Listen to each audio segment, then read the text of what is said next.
Bonjour mesdames et messieurs, donc, je suis Stéphane Luneau, je suis chez Cofeli Services et je m'occupe principalement des gros projets, donc que ce soit des projets de méthanisation mais également de bois sur la région sud-ouest, donc tout le quart sud-ouest de la France. On voulait, donc je vous remercie en réunion pour notre intervention. Je vais peut-être te laisser présenter. Mesdames et messieurs, bonjour.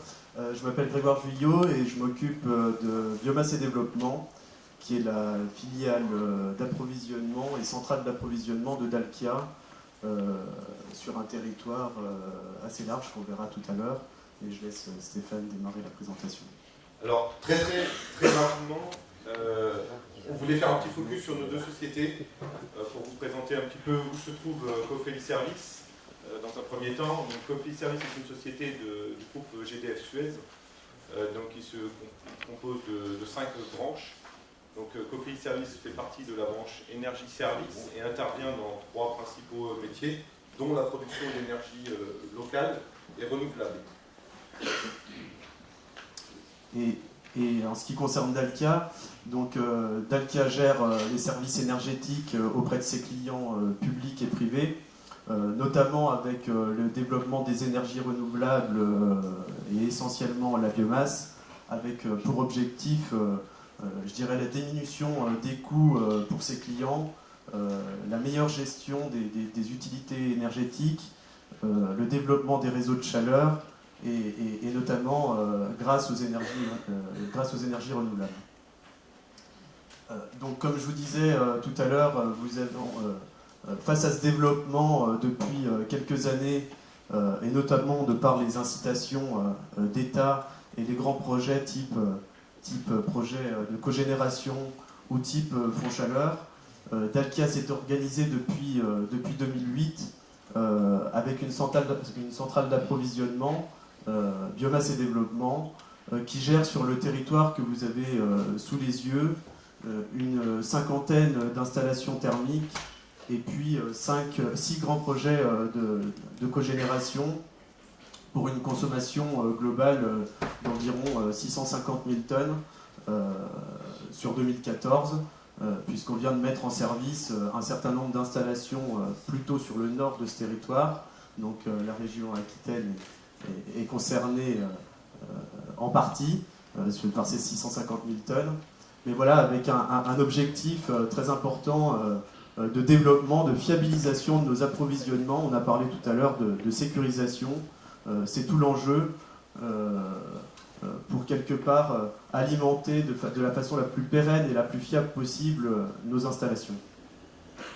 En ayant bien sûr des partenariats les plus durables possibles avec nos partenaires fournisseurs.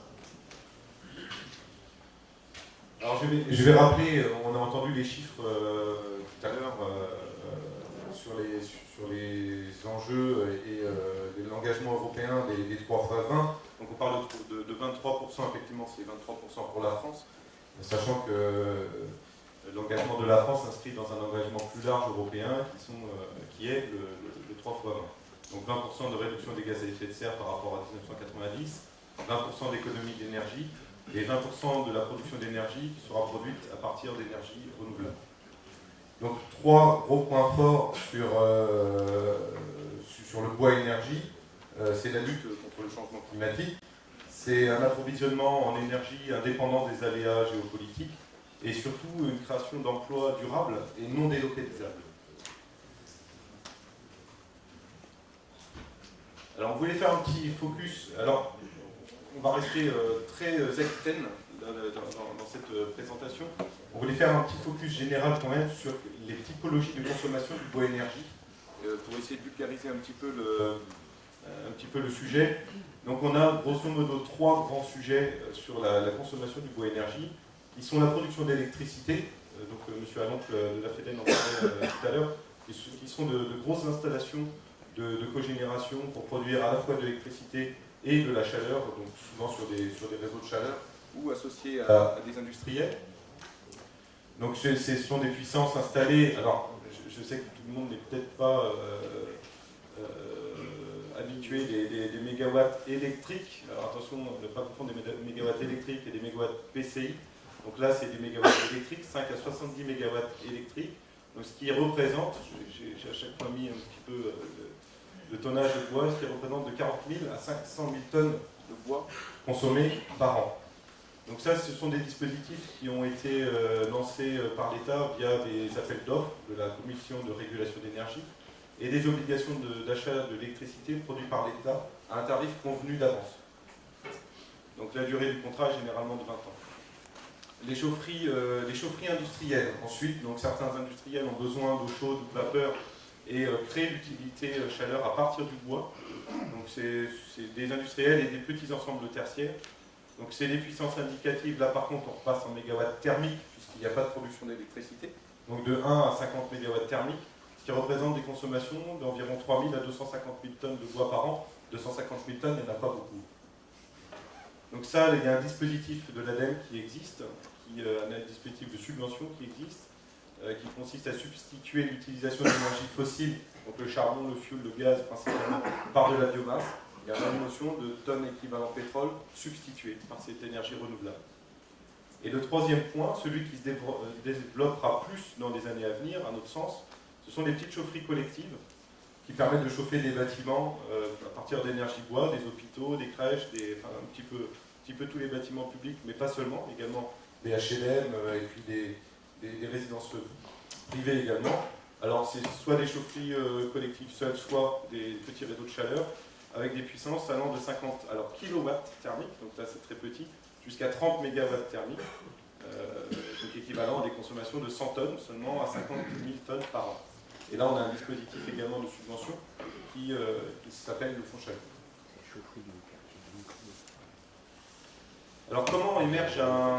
C'est pareil, je voulais vous communiquer quelques clés pour évaluer et puis voir un petit peu comment émerge un projet bois énergie. Alors le bois énergie, je passe directement à la conclusion, on va remonter après dans les différentes explications et les exemples. Un projet bois énergie en fait ne voit le jour que lorsqu'il a été comparé préalablement à des solutions via des énergies conventionnelles. Donc les énergies conventionnelles, on parle d'énergie fuel, gaz, donc des énergies essentiellement fossiles. Mais on peut également avoir d'autres types d'énergie qui sont la géothermie, en Aquitaine on connaît un petit peu, le biogaz, le solaire thermique, donc non pas le solaire photovoltaïque, mais le solaire thermique, qui est fort développé également dans la région. Donc on optimise sa production de chaleur, donc le bois peut être une solution intelligente, mais ce n'est pas la seule. Et selon les attentes des différents utilisateurs, que ce soit un process industriel, des logements, des hôpitaux, des piscines, que ce soit également des industriels, des collectivités, des ensembles tertiaires ou des énergéticiens pour produire de l'électricité. On examine également tout ce qui est accès à l'énergie. Donc il y a certaines communes qui n'ont pas de gaz. Il y a certaines, après il y en a certaines également qui n'ont pas accès à la géothermie. Voilà. On va prendre un petit peu tout ce qu'il est possible de faire en énergie pour étudier l'optimisation d'une production de chaleur. Et on va en sortir éventuellement un projet bois énergie si celui-ci est rentable par rapport aux autres énergies. Des paramètres économiques, je vous ai donné quelques exemples de paramètres économiques que l'on prend en compte et qui sont très disparates. Le prix du gaz, environ 50 euros du mégawattheure PCI, contre un prix de bois de 17 à 23 euros du mégawattheure PCI, contre un prix du fioul de 65 euros du mégawattheure PCI. Voilà, des coûts d'énergie très différents.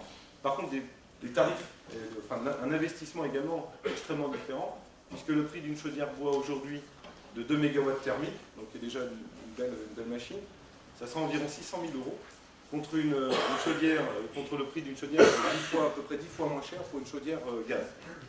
Donc voilà, tous ces ensembles-là sont aujourd'hui mis dans des business plans qu'on évalue et des projets bois énergie peuvent voir le jour si l'ensemble de ces éléments conduisent à quelque chose de rentable. Compte tenu également du prix du bois entrée chaudière. Alors, chose assez importante pour vous donner un ordre de grandeur de là où on en est en Aquitaine sur le bois énergie. Il faut savoir que, bien entendu, le bois d'œuvre et le bois d'industrie constituent la principale part de consommation du bois, tout type confondu, en Aquitaine. Le bois bûche également On n'intègre pas, donc Ophélie et Dalkia n'intègrent généralement pas les consommations de bois bûche qui sont du bois consommé par les particuliers, mais qui a une part quand même assez importante, de 11%. Ensuite, on a sur le reste, hein, donc il y a environ 12% de bois énergie hors bûche particulier, qui sont divisés en 8% de cogénération. Donc cogénération, ce sont les grosses installations donc, qui consomment beaucoup de bois pour produire de l'électricité et de la chaleur, et souvent associées aux industriels. La fabrication de pellets aujourd'hui, alors ça c'est à horizon 2015, c'est-à-dire que tous les projets autorisés aujourd'hui qui commencent à être, et également ceux qui commencent à être construits, sont intégrés dans ces consommations de bois, donc jusque 2015. Donc fabrication de pellets, les chaudières industrielles 1,3%, donc chaudières industrielles, on parlait tout à l'heure, souvent adossées également à des industriels, et les chaudières collectives c'est 0,7%, donc les chaudières collectives ce sont les chaudières directement, qui alimentent directement donc, les hôpitaux, chaudières bois qui alimentent directement les hôpitaux, les crèches, etc., donc sur les gros ensembles, mais également celles qui alimentent les réseaux de chaleur. Donc on voit finalement que sur les 12% de consommation de bois énergie, sur la consommation totale de bois, seuls 9% sont en filière intégrée, c'est-à-dire que ces 9% participent, je dirais, directement à l'économie du bois. Donc ce sont, quand je parle de filière intégrée, c'est-à-dire ce sont les industries du bois qui consomment du bois pour leur énergie également. Et seulement 3% finalement de la consommation totale de bois en Aquitaine est portée sur des réseaux de chaleur urbains, les hôpitaux, les HLM et l'industrie hors filière intégrée de bois.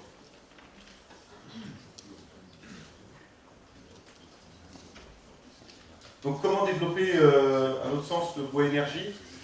Donc il faut absolument qu'on informe et qu'on associe les différents acteurs de la filière, donc les propriétaires, les exploitants forestiers, les coopératives, les entreprises de travaux forestiers, les industriels du bois.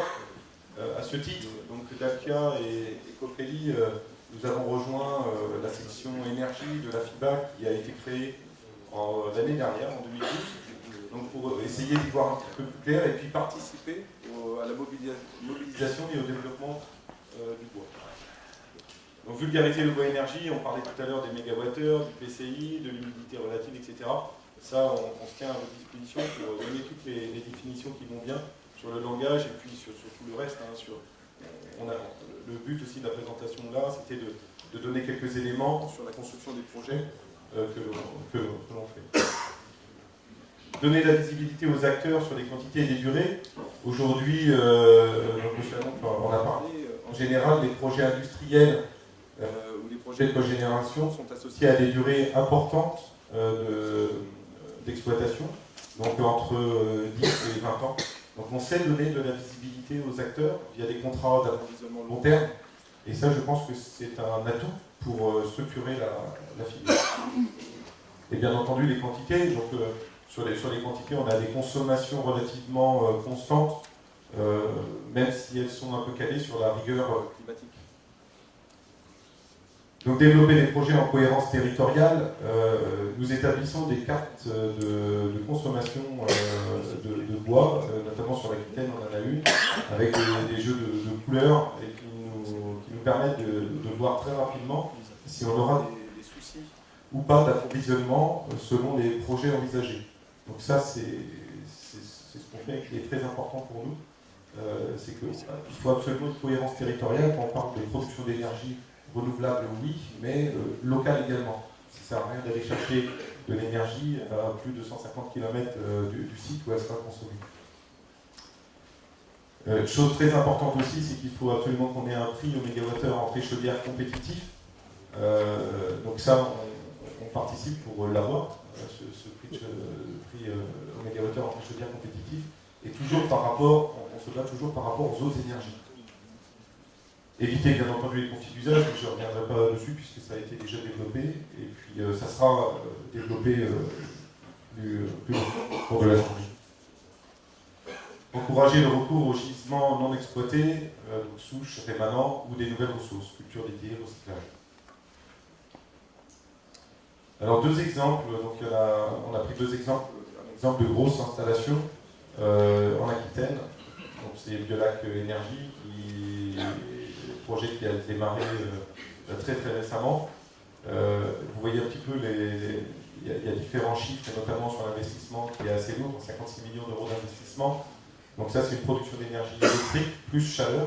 Donc la chaleur est utilisée aujourd'hui sur le site de Biolac par une quinzaine d'entreprises qui permet cette chaleur qui sera un petit peu moins chère que la chaleur produite par du gaz et qui sera beaucoup plus verte que la chaleur produite aujourd'hui par du gaz, permettra également de conforter les entreprises sur le secteur, sur le bassin de Lac.